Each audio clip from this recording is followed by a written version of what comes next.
Hello and welcome to This Moment. It's Allie Palmer coming to you from my bunker in New York, and we're really happy you could be here today, especially because we have a very special two-part day. The first part of our day is going to be with a brilliant woman who's from the Women's Media Center, and then at 4 o'clock, Jackie Lewis is going to be joining us to talk about an anti-racism workshop.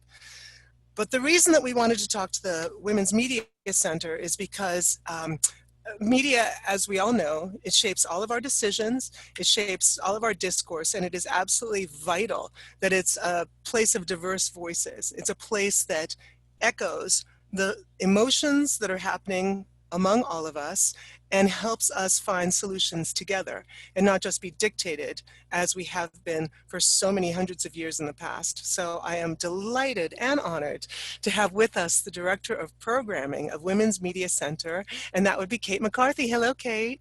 Hi, Ali, and thank you for having me. I'm delighted to be here.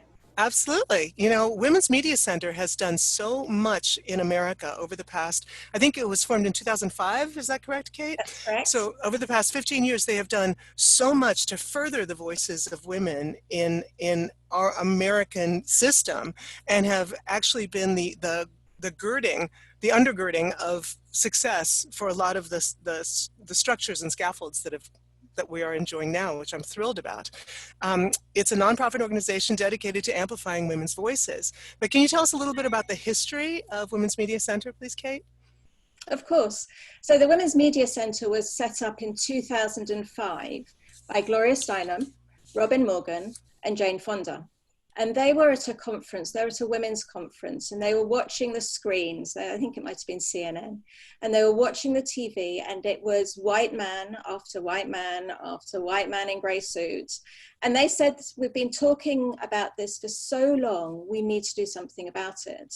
So between the three of them, they have a large number of really fabulous friends, and they phoned around the people that they knew. And the next weekend, so as quickly as that, they had the first meeting of the Women's Media Center in Gloria's front room. Jane, Robin, and Gloria are still all part of, they're still on the board, they're the executive committee of the board, and still very involved in all of the work that we do. And then in about 2009-10, Julie Burton became the president of the Women's Media Center. Hey, exactly. And she's led us from strength to strength.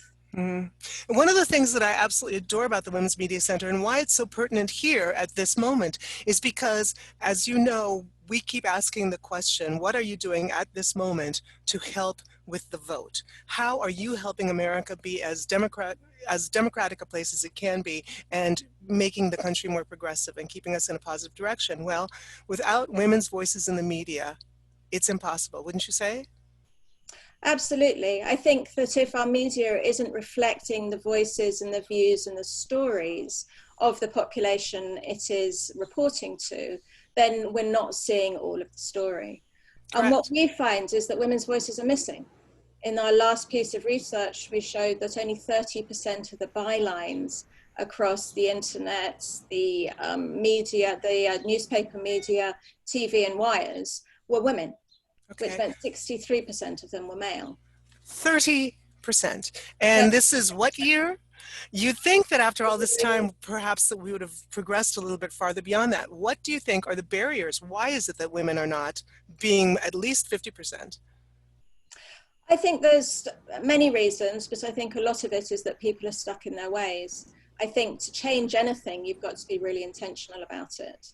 So if a media outlet wants to have a diverse group of guests, it has to work hard. The team has to work hard to look for diverse voices. If they're used to having lots of white men, then to suddenly get some women of color or to get some white women or to get some men of color, then they've got to make an extra special effort to resource those people, to find them and to invite them in. Well, how fantastic that Women's Media Center has SheSource. Can you tell us a little bit about that and this fantastic place that you've given the world? Absolutely. So what we do in the Women's Media Center is kind of a mix of half of us are journalists and we do media work, and the other half are advocacy folks.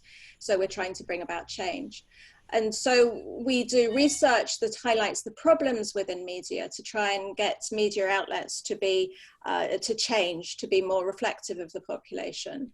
And then we also model media. So we have a lot of media content on our site that models what stories look like if women's voices are centered. And then we have tools that we use to try and help media and journalists be better and get more women's voices into the mix. And SheSource fits into that last pocket.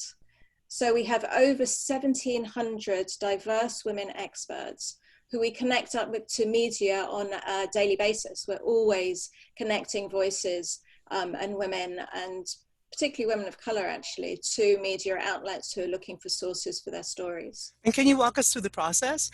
Are you the one that says, hey, there's a story right here and you should do it? Or do they reach out to you? How does that work?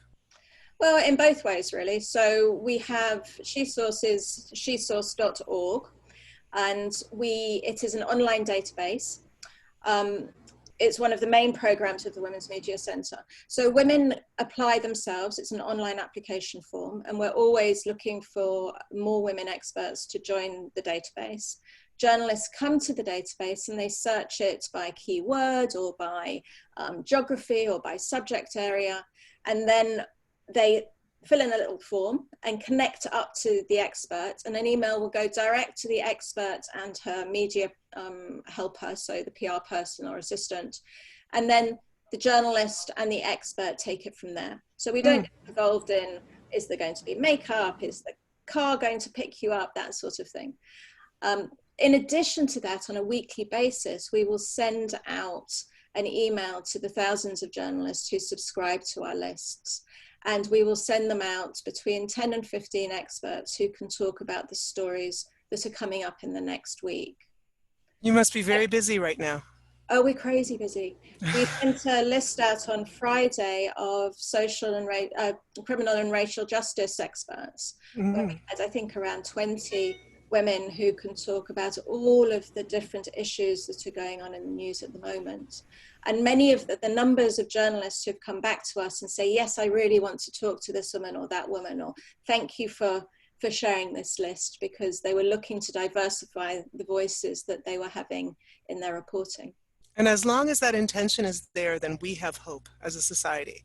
We have hope towards our elections, and we have hope towards equality, as long as we can keep feeding that need, that understanding that we need to be more diverse as a people. And if we don't, then we fail as an American experiment.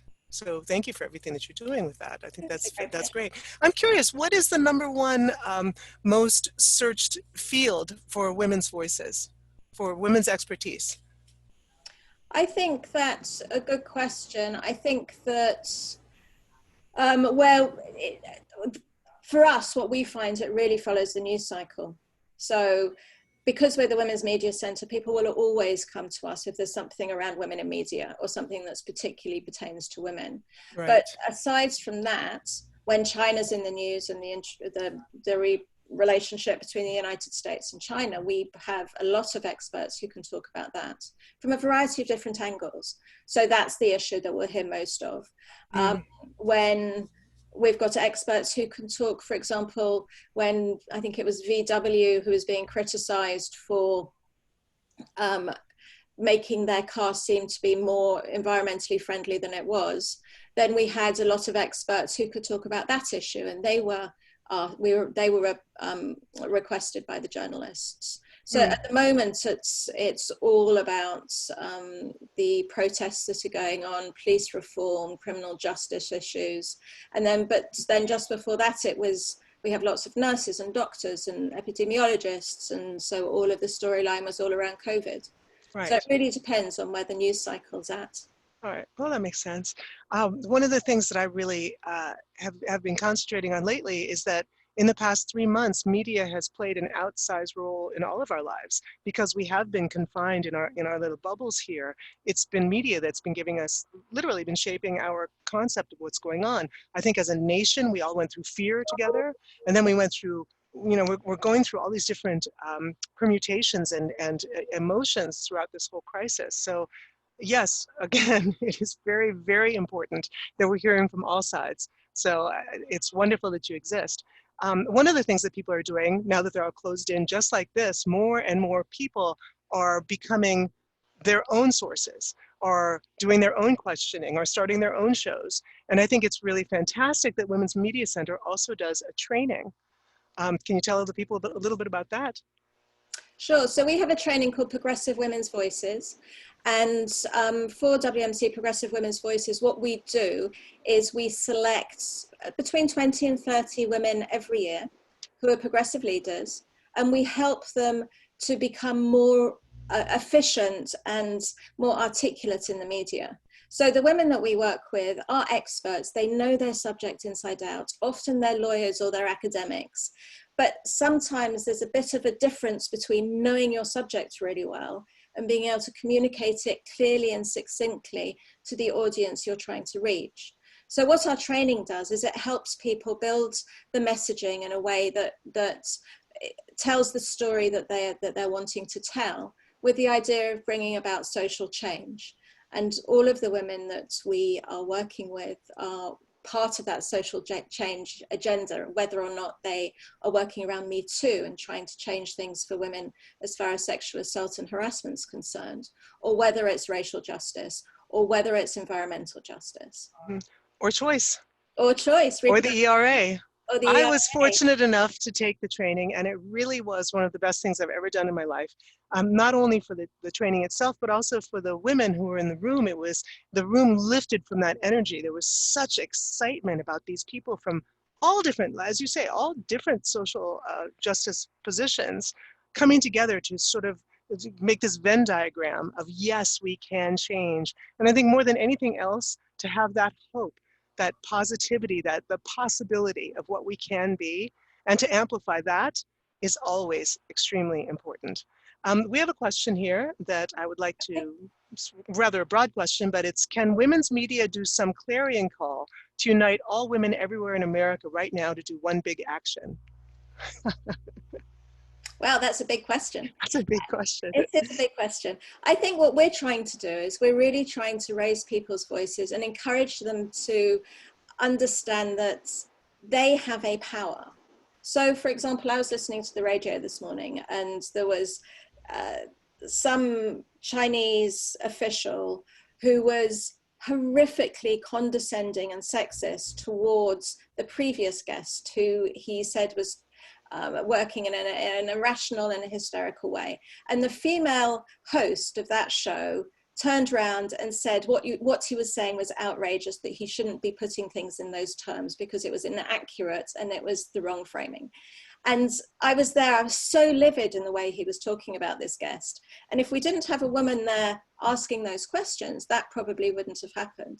So our rallying call to women and men out there is to say, contact your media outlets when you're seeing something that you like or when you don't like it, and let them know. Again, I was listening to the radio, and it was a female team were putting a program on, and there was a whole program about women's menstruation in Africa. I mean, when did we ever hear about women's periods being talked about in a mainstream media outlet? And that, I believe, only happens when the powers within the media outlets change, whether it's the editors, whether it's the journalists, or whether it's the sources they're using. And I think voices like ours can really influence how those media outlets, how they do their programming and whose voices they choose to include. I think you're absolutely right about that. And we always have to hold people's feet to the fire. And I think it's very, very important. It's one thing that we learned, I think in 2016, when that man took over the White House, is that democracy doesn't sleep. It never sleeps. And we need to keep going. And that's part of media's job, is to make sure that we are questioning and we are making sure that people are doing what they're supposed to be doing, what they promise that they're doing, or what the promise of the country is, for sure. Pardon me, we've got some other details coming. It's that working at home thing. It's that working at home thing. It's true. It's very true. Well, someone else had written a question in that was about, which I think is a very good point. 3 different people actually did, so I'm going to synthesize what they all wrote.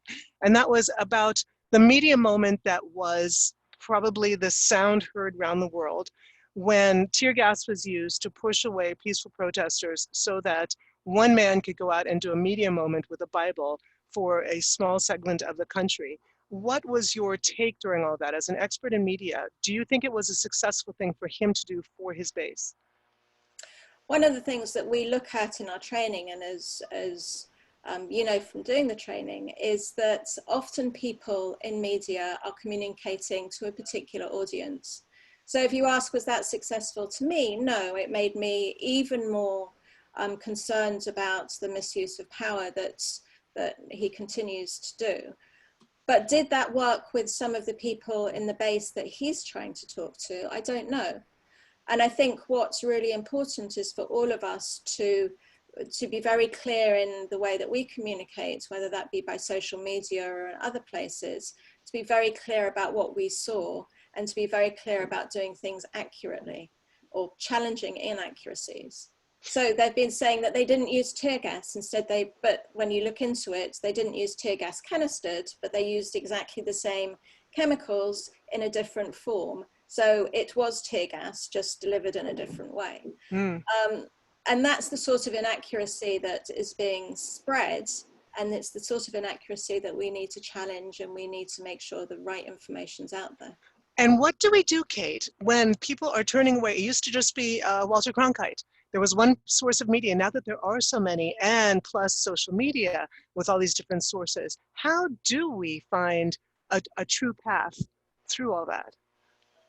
I think it's really tough because I think that there's a lot of inaccurate media around there that's out there. I think one of the things that I've been advised to do is to really look at, everybody makes mistakes. So everybody puts up things on occasion that are inaccurate, even if they don't need to, or most people do.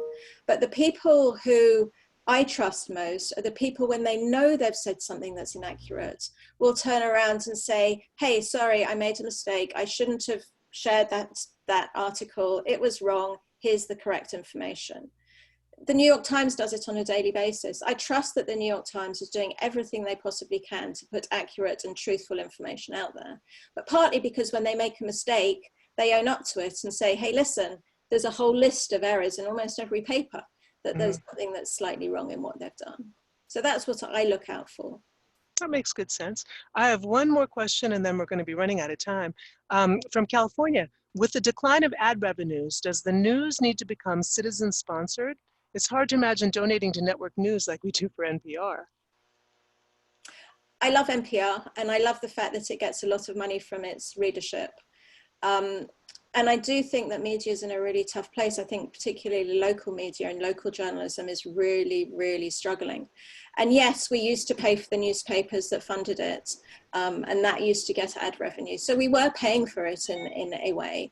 And maybe there needs to, I mean, there's been many media companies have looked at different models of how to ensure that their content can be paid for. I'm not sure that I've got the answer, except to say that for all of the media outlets that I really enjoy, I make sure that I subscribe and I pay what I can to whether it's New York Times or The Guardian or NPR or whichever it is that I enjoy listening to or reading. I will try and do my best to try and hold it up. But local journalism needs a particular support, I think, at this point in time. It's true. It'll be interesting to see how we can find that happening, because you're right, it is citizen-sponsored when we do pay for our subscriptions to the Washington Post and the New York Times. But what about the Montgomery Journal? Yes, I hear you about that. And then it gives us more of a right to turn around and say, hey, where are the women's voices? Why are all the bylines male? Or I haven't seen a women of color's story in there for a long time. Whose stories are you focusing on? Right. So I think we have more power if we're more involved. True that. All right, my darling, we always ask one question, that is this. We have had almost 3 months now of being either sheltered in or somehow in a brand new reality that none of us, we can talk about the olden days, and the olden days were February. So what have you personally been doing to stay sane? What has fed your soul through this time? I think that I would count myself in one of the very lucky positions that I have a job, my husband has a job. We've got 3 kids, so we're not alone. We've got a dog, so we get to walk outside. And I think what we've tried to do is center ourselves, go back to some of the old things that we used to do much more of, like play cards or do coloring in or do puzzles. I think in the last week or so, with all of the activity that's been going on and the action for police reform and for criminal justice, I think taking actions on that level as well has made a difference. We've had lots of big, difficult conversations, but doing things like being able to go and join one of the protests and that sort of thing has also helped, because it's a tough time. It's a very tough time, but I think you bring up a very good point and something that would not have happened. Well, one could argue that none of this would have happened, and except for the fact that we were enclosed in these bubbles and so fully forced on the media in an election year. I mean, like literally, what more could you pile on at one particular time? But there is something to be said for the fact that we are being able to communicate with those of us with families are being able to communicate with our children in ways that we hadn't before, or we were Yeah. so busy that we didn't take time to before. Ditto with this whole Zoom technology, this whole eye-to-eye technology, where you can't escape and go to another room. We're staring at each other's eyes all the time, and or at least at their faces. And I think that it is leading to some very rich communication that I'm so glad that you were part of today with me. Kate, thank you very much for being part of this. How can people support Women's Media Center? Go to womensmediacenter.com. You can sign up for our emails. We send a weekly email which puts together all of the content that we do. So our radio show, our written content. If you are a women expert, then apply to be part of SheSource. And if you aren't and you've got other women experts in your sphere, encourage them to do so. If you're a journalist, come and sign up to get our WMC SheSource emails and use the database to find great sources. And it's a great source of information for anyone who ever feels disheartened, because your take on things from a female point of view, I find refreshing and informative and really helpful every single time I go to the womensmediacenter.org. So thank you for the work that you're doing. And all of you all, thank you so much for being with us today. As I said, if you come back at 4 o'clock, we're going to be talking to Jackie Lewis about her anti-racism workshop that's coming up. As always, what are you doing in this moment? Thank you very, very much for being with us today. Thank you, Kate. And thank you, Ali. It's been a pleasure. Trust me, my darling, the